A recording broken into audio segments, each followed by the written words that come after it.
সুপ্রিয় চাকরি প্রত্যাশী ভাই ও বোনেরা কেমন আছেন? আশা করি অনেক ভালো আছেন। প্রতিদিনের মতো আজকেও আমি সম্পূর্ণ একটি নতুন চাকরির ভিডিও নিয়ে চলে আসলাম। তো ভিউয়ার্স, সম্প্রতি সাংবাদিক কল্যাণ ট্রাস্টে নতুন একটি নিয়োগ বিজ্ঞপ্তি প্রকাশ করেছে, যেখানে আপনারা শুধুমাত্র মাধ্যমিক স্কুল সার্টিফিকেট পাস থাকলেই কিন্তু আবেদন করার সুযোগ পেয়ে যাচ্ছেন। তো ভিউয়ার্স, আপনাদের একটি লাইক আমার কাছে অনেক মূল্যবান, তাই যারা অলরেডি ভিডিওটি প্লে করেছেন অবশ্যই একটি করে লাইক করে ভিডিওটি দেখা শুরু করবেন। এবং প্রতিদিন নিয়োগ সংক্রান্ত সকল তথ্যের আপডেট সবার আগে পেতে আমার চ্যানেলটিকে সাবস্ক্রাইব করে পাশে থাকা বেল আইকনটি প্রেস করে দেবেন। তো ভিউয়ার্স, চলুন আর দেরি না করে মূল ভিডিওটি শুরু করা যাক।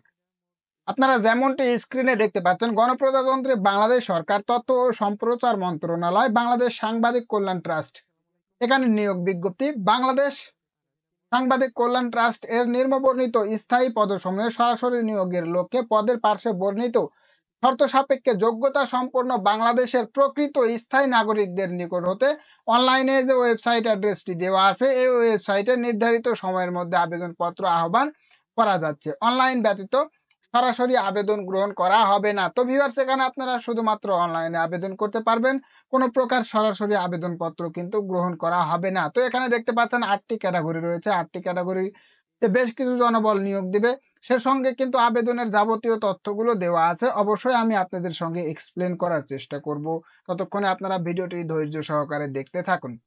তো ভিউয়ার্স, এখানে দেখতে পাচ্ছেন প্রথম যে পদটি রয়েছে সেটি হচ্ছে উপপরিচালক প্রশাসন ও অর্থ।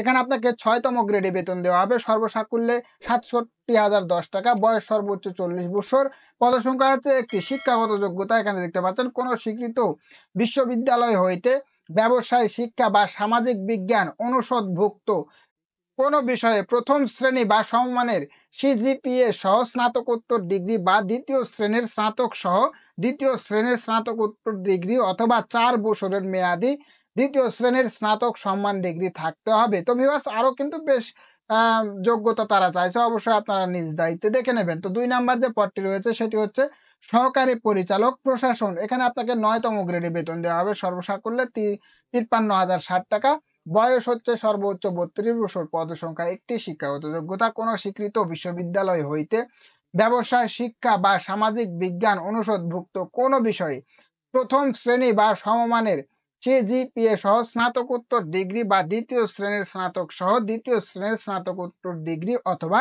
4 বছর মেয়াদি দ্বিতীয় শ্রেণীর স্নাতক সম্মান ডিগ্রি থাকতে হবে।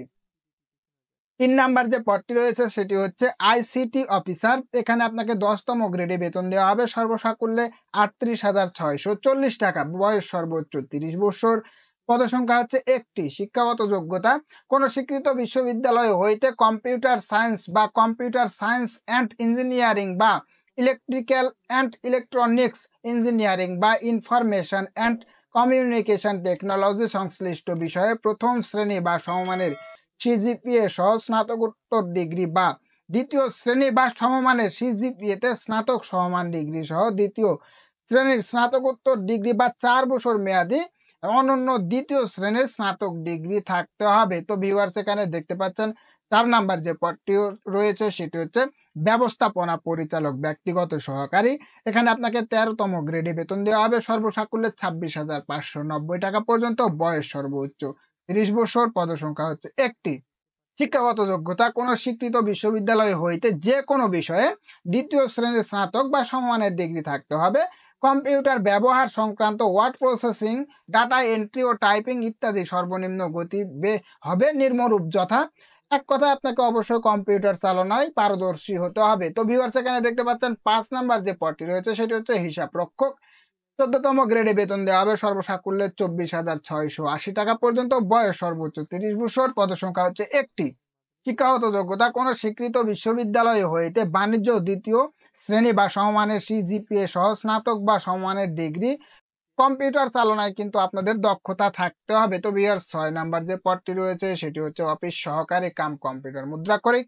এখানে আপনাকে 16তম গ্রেডে বেতন দেওয়া হবে, সর্বসাকুল্যে 22,490 টাকা পর্যন্ত, বয়স সর্বোচ্চ 30 বছর, পদসংখ্যা হচ্ছে 2টি। শিক্ষাগত যোগ্যতা কোনো স্বীকৃত বোর্ড হতে উচ্চ মাধ্যমিক সার্টিফিকেট বা সমমানের পরীক্ষায় উত্তীর্ণ থাকতে হবে এবং অবশ্যই আপনাকে কম্পিউটার চালনায় পারদর্শী হতে হবে। তো ভিউয়ার্স, 7 নাম্বার যে পদটি রয়েছে সেটি হচ্ছে গাড়ি চালক। এখানে 16তম গ্রেডে বেতন দেওয়া হবে, সর্বসাকুল্যে 22,490 টাকা পর্যন্ত, বয়স সর্বোচ্চ 30 বছর।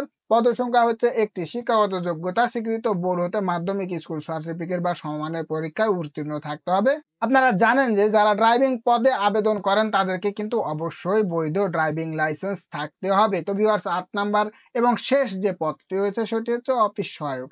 এখানে আপনাকে 20তম গ্রেডে বেতন দেওয়া হবে, সর্বসাকুল্যে 20,010 টাকা। বয়স সর্বোচ্চ 30 বছর। পদসংখ্যা হচ্ছে 2টি। শিক্ষাগত যোগ্যতা কোন স্বীকৃত বোর্ড হইতে মাধ্যমিক স্কুল সার্টিফিকেট বা সমমানের পরীক্ষায় উত্তীর্ণ থাকতে হবে। তো ভিউয়ার্স এখানে কিন্তু আপনারা শুধুমাত্র এসএসসি পাস থাকলে আবেদন করার সুযোগ পেয়ে যাচ্ছেন। তো ভিউয়ার্স এখানে দেখতে পাচ্ছেন আবেদনের বেশ কিছু নিয়মাবলী দেওয়া আছে, সবগুলো বলা সম্ভব হচ্ছে না, আমি স্ক্রল করে দিচ্ছি। অবশ্যই আপনারা নিজ দায়িত্বে ভিডিওটি পাস করে করে দেখে নেবেন। তো এখানে দেখতে পাচ্ছেন আবেদন ফর্ম পূরণ এবং পরীক্ষায় অংশগ্রহণের ক্ষেত্রে নিম্নবর্ণিত শর্তাবলী অবশ্যই অনুসরণ করতে হবে। এখানে 30/6/2024 তারিখে প্রার্থীর বয়স সীমা বিজ্ঞপ্তির 4 নং কলামের বর্ণনা অনুযায়ী হতে হবে। তবে বীর মুক্তিযোদ্ধা, শহীদ বীর মুক্তিযোদ্ধার পুত্রকন্যা ও শারীরিক প্রতিবন্ধীদের ক্ষেত্রে বয়সসীমা সর্বোচ্চ 32 বছর পর্যন্ত গ্রহণযোগ্য। এখানে বয়স প্রমাণের ক্ষেত্রে কোনো এফিডেভিট গ্রহণযোগ্য হবে না। তো ভিউয়ার্স এখানে দেখতে পাচ্ছেন আরো কিন্তু বেশ কিছু রেসপন্সিবিলিটি দেওয়া আছে, যেগুলো বলা সম্ভব হচ্ছে না কারণ ভিডিওটি অনেক বড় হয়ে যাবে। অবশ্যই আপনারা নিজ দায়িত্বে এগুলো দেখে নেবেন। এখানে দেখতে পাচ্ছেন অনলাইনে আবেদন পত্র পূরণ সংক্রান্ত নিয়মাবলী ও শর্তাবলী। পরীক্ষায় অংশগ্রহণে ইচ্ছুক ব্যক্তি, এই যে ওয়েবসাইট অ্যাড্রেসটি দেওয়া আছে, এই ওয়েবসাইটে আবেদনপত্র পূরণ করতে পারবেন। আবেদনের সময়সীমা নিম্নরূপ। অনলাইনে আবেদনপত্র পূরণ ও পরীক্ষার ফি জমাদান শুরুর তারিখ ও সময় হচ্ছে 30/6/2024 তারিখ সকাল 10টা থেকে। সুতরাং 30শে জুন থেকে আবেদনপত্র শুরু হবে এবং আবেদন কার্যক্রম চলবে। অনলাইনে আবেদনপত্র জমাদানের শেষ তারিখ ও সময় 29/7/2024 তারিখ বিকেল 5টা পর্যন্ত। সুতরাং এখানে 29শে জুলাই পর্যন্ত আপনারা আবেদন করতে পারবেন। তো ভিউয়ার্স উক্ত সময়সীমার মধ্যে ইউজার আইডি প্রাপ্ত প্রার্থীগণ অনলাইনে আবেদনপত্র সাবমিট এর সময় হতে পরবর্তী 72 ঘন্টার মধ্যে কিন্তু আপনাদেরকে পরীক্ষার ফি জমা দিতে হবে। যদি আপনারা পরীক্ষার ফিটি জমা না দেন তাহলে কিন্তু কোনো প্রকার আবেদনপত্র এখানে গ্রহণ করা হবে না। তো ভিউয়ার্স এগুলোতে আরো বেশ কিছু রেসপন্সিবিলিটি দেওয়া আছে, অবশ্যই আপনারা নিজ দায়িত্বে সেগুলো কিন্তু দেখে নেবেন। তো পরীক্ষার ফি বাবদ আপনাকে যে অর্থ পরিশোধ করতে হবে সেটি হচ্ছে এখানে দেখতে পাচ্ছেন ইউজার আইডি নম্বর দেওয়া থাকবে। ইউজার আইডি নম্বর ব্যবহার করে প্রার্থী নিম্নবর্ণিত পদ্ধতিতে যে কোনো টেলিটক প্রিপেইড মোবাইল নম্বরের মাধ্যমে 2টি SMS করে পরীক্ষার ফি বাবদ ক্রমিক নাম্বার 1 থেকে 2 নম্বর পর্যন্ত পদের জন্য 600 টাকা, টেলিটক এর সার্ভিস চার্জ বাবদ 59 টাকা, টেলিটক এর সার্ভিস চার্জ বাবদ 69 টাকা সহ সর্বমোট 669 টাকা।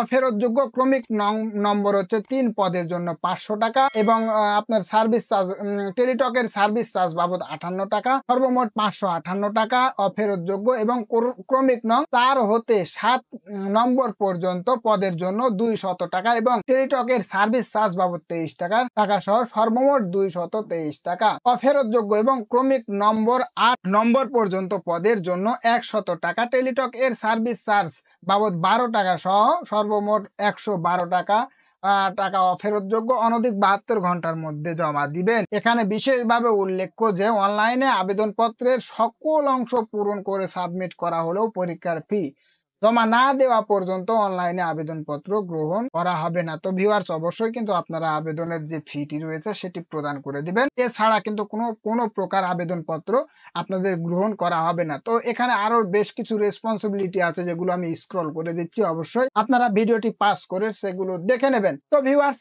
আজকের ভিডিওটি এ পর্যন্তই ছিল, দেখা হবে পরবর্তী কোনো ভিডিওতে। ভিডিওটি যদি আপনাদের কাছে হেল্পফুল মনে হয় তাহলে অবশ্যই আমার এই চ্যানেলটিকে সাবস্ক্রাইব করে পাশে থাকা বেল আইকনটি প্রেস করে দেবেন। ধন্যবাদ সবাইকে।